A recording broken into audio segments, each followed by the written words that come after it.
कृपया वीडियो को पूरा देखिएगा, अधूरे ज्ञान से कोई लाभ प्राप्त नहीं होगा।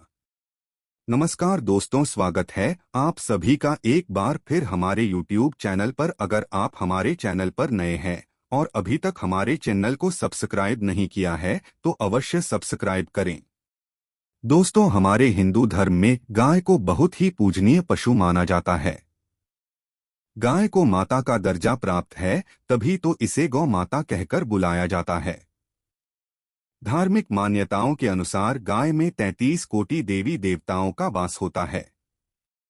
गाय की पूजा करने से सभी देवी देवताओं का आशीर्वाद प्राप्त होता है और जो लोग नियमित रूप से गाय की पूजा अर्चना और सेवा करते हैं, उनके जीवन में सुख समृद्धि की कोई कमी नहीं होती है। शास्त्रों के अनुसार गाय से जुड़े कुछ उपाय करने से व्यक्ति के जीवन में सफलता, सुख और मोक्ष की प्राप्ति होती है।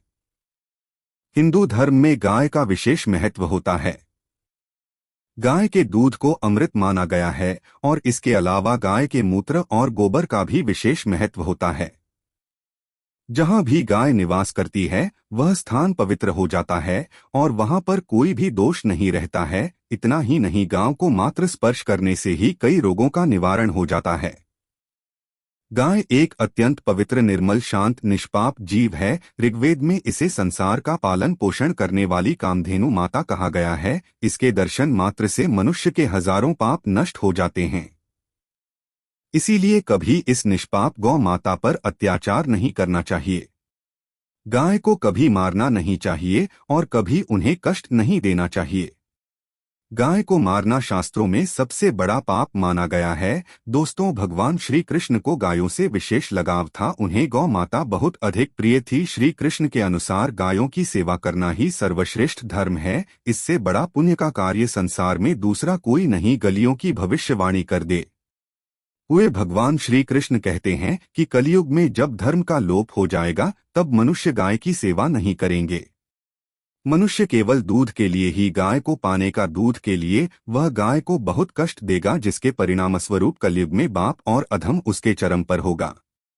कलयुग के अंत का लक्षण बताते हुए श्री कृष्ण कहते हैं, जब संसार से गायें समाप्त हो जाएंगी तब कलयुग का अंत होगा। जो मनुष्य कलयुग में भी गाय की निस्वार्थ भाव से सेवा करेगा वह सुख समृद्धि प्राप्त करेगा। जो लोग अपने घर में गाय से प्राप्त पंचगव्य को घर में रखेगा उसके घर में कभी दुख दरिद्रता नहीं आएगी। जो स्त्री रसोई में बनी पहली रोटी गौमाता को खिलाएगी वह सदा सुहागिन और सौभाग्यशाली रहेगी। दोस्तों, हमारे धर्म के सभी शास्त्रों में गाय की सेवा को ही सर्वश्रेष्ठ माना गया है। जो व्यक्ति प्रतिदिन किसी न किसी तरह से गौ माता की सेवा करता है वह सबसे अधिक पुण्यवान बन जाता है। में तो मनुष्य को गाय की सेवा करने का अवसर प्राप्त होता है, लेकिन शहरों में गाय के दर्शन आसानी से नहीं हो पाते हैं। इसीलिए मनुष्य को गौशाला में जाकर गाय की सेवा करनी चाहिए अथवा गौशाला के लिए दान धर्म करने चाहिए। इसके अलावा आप अपने घर में ही गौ माता की मूर्ति रखकर उनकी पूजा जरूर करें। इससे भी माता कामधेनु का आशीर्वाद प्राप्त होता है। शास्त्रों में गौ माता को मां लक्ष्मी का रूप माना गया है, इसीलिए उनकी पूजा करने से दरिद्रता दूर होती है। प्राचीन काल से ही गौमाता की सेवा और संरक्षण करने की परंपरा चली आ रही है। कई ऋषि मुनि अपनी कुटिया में गायों का पालन करते थे तथा राजा महाराज गायों का दान करते थे। गायों के दान को सबसे बड़ा दान कहा गया है। गाय का दान करने से सभी जन्मों के पाप नष्ट हो जाते हैं और मनुष्य को मोक्ष की प्राप्ति होती है। आज हम आपको गौमाता के संबंध में बहुत ही महत्वपूर्ण बातें बताने जा रहे हैं। गाय की पूजा कैसे करनी चाहिए, गाय को कौन सी चीजें खिलाने से कौन सा फल मिलता है तथा गाय के किस अंग को स्पर्श करने से दरिद्रता दूर होती है आदि के बारे में हमारे शास्त्रों में बहुत ही महत्वपूर्ण ज्ञान दिया गया है। हमारी अत्यंत पूजनीय गौ माता के बारे में आप सभी को यह बातें अवश्य जान लेनी चाहिए। इससे आपके जीवन से सभी प्रकार के कष्ट दूर होंगे। दोस्तों, कई बार महिलाएं जाने अनजाने में गाय को कुछ चीजें खिला देती है जिससे मां लक्ष्मी क्रोधित हो जाती है। शास्त्रों में कहा गया है कि ये चीजें गाय को कभी नहीं खिलानी चाहिए, इससे मनुष्य के जीवन में दुर्भाग्य आता है और उसे किसी भी कार्य में सफलता नहीं मिलती है। तो चलिए जान लेते हैं गौमाता के विषय में महत्वपूर्ण नियम। सबसे पहली बात है दोस्तों को माता के दर्शन करना बहुत शुभ होता है।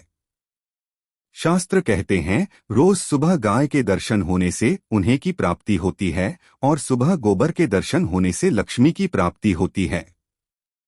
अगर किसी महत्वपूर्ण कार्य के लिए जा रहे हैं और अचानक ही गौमाता आपके रास्ते में आ जाती है तो वह कार्य निश्चित ही सफल हो जाता है। किसी भी यात्रा पर निकलते समय अगर गौ माता के दर्शन हो जाएं तो वह यात्रा सुखपूर्वक पूर्ण हो जाती है, इसमें संशय नहीं है। ज्योतिष शास्त्र के अनुसार कुंडली में यदि पितृ दोष होता है तो अन्य उपायों के साथ साथ गौमाता को प्रतिदिन रोटी और घास खिलाने से लाभ होता है और पितृ दोष से मुक्ति मिलती है। इसी तरह कुंडली में यदि शनि की 7.5 या महादशा है तो हर शनिवार और अमावस्या को काले रंग की गाय को घास या रोटी खिलाएं और उसकी पूजा करें, इससे शनि दोष कम होता है।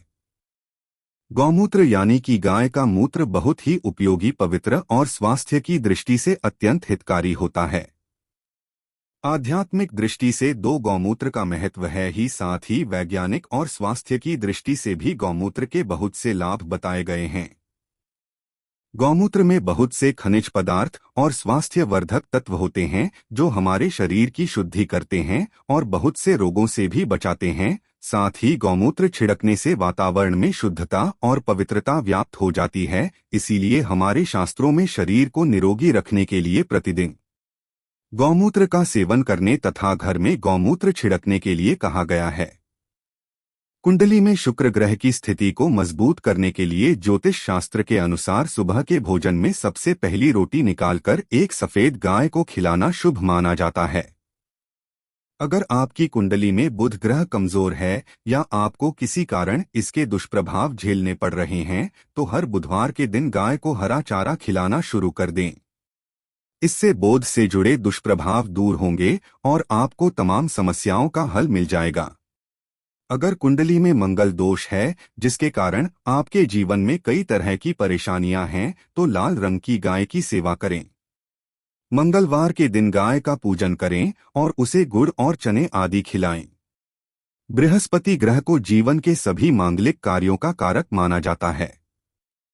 ऐसे में अगर किसी व्यक्ति के जीवन में विवाह आदि मांगलिक कार्यों में विभिन्न निर्माण हो रहे हैं तो उन लोगों को कुंडली में बृहस्पति ग्रह की स्थिति को मजबूत करने के लिए रोटी पर गुड़ और चने रखकर गाय को खिला देना चाहिए। इससे आपको शुभ परिणाम प्राप्त होते हैं। अगर घर में अशांति है, लड़ाई झगड़े होते रहते हैं तो घर में सुख शांति बनाए रखने के लिए घर के अंदर गाय के गोबर से बने उपले को जलाना चाहिए और उसका धुआं संपूर्ण घर में फैलाना चाहिए। इससे घर की नकारात्मक ऊर्जा नष्ट होती है और सकारात्मक ऊर्जा में वृद्धि होती है। गाय के दूध, दही, घी, गोबर और गौमूत्र से बनने वाले मिश्रण को पंचगव्य कहते हैं। पंचगव्य को पापनाशक कहा जाता है और हिंदू की एक धार्मिक विधि प्रायश्चित करने में इसका उपयोग किया जाता है। पंचगव्य को बनाने वाली सभी वस्तुएं अत्यंत उपयोगी होती हैं जो स्वास्थ्य के लिए लाभदायक तो है ही, साथ ही औषधि यह गुणों से भी भरपूर है। दोस्तों, अगर आपके द्वार पर गौमाता आती है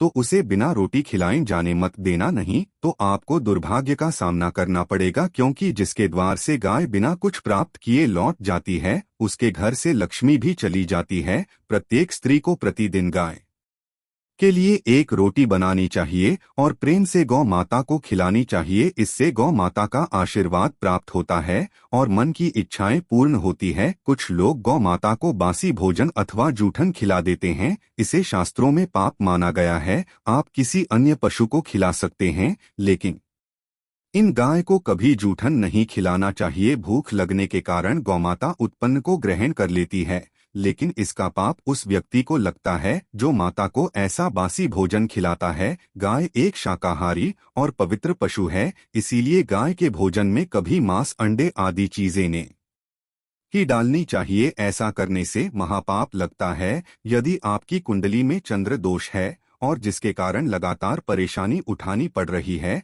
तो आप यह एक उपाय जरूर करें। आप रोटी पर सफेद मक्खन, नमक और घी लगाकर गौ माता को खिला दें। यदि शनि दोष है तो आटे में थोड़े काले तिल मिलाकर रोटी बनाकर गौ माता को खिला दें। इससे शनि दोष समाप्त होता है। मंगल दोष को दूर करने के लिए रोटी पर हल्दी लगाकर गाय को खिलाना चाहिए। अगर घर में धन की समस्या है तो गुरुवार के दिन गाय को केले का फल खिलाना चाहिए। इससे दरिद्रता दूर होती है। दोस्तों, माता के बीच पर एक उभरा हुआ को होता है, उसको में सूर्य केतु नारी होती है। जब भी आपके द्वार पर गौमाता पधारे, आप इस गोबर को एक बार जरूर स्पर्श करें। इससे आपके जीवन से सभी दुखों का अंत होगा और धन संपत्ति की प्राप्ति होगी। शास्त्रों में कहा गया है, जो नुसरत तन मन धन से गौ माता की सेवा करता है, वह मृत्यु के बाद वैतरणी नदी को गौ माता की पूंछ पकड़कर पार कर लेता है।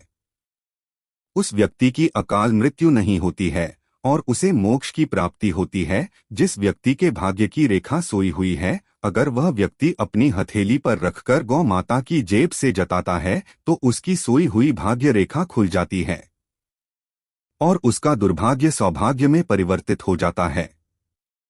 तो दोस्तों, इस प्रकार से आप सभी गौ माता की सेवन जरूर करें। अगर आपको यह वीडियो अच्छी लगी हो तो वीडियो को लाइक करें और अपने दोस्तों के साथ भी शेयर करें और कमेंट में जय श्री कृष्णा, जय गौ माता लिखना ना भूलें। धन्यवाद।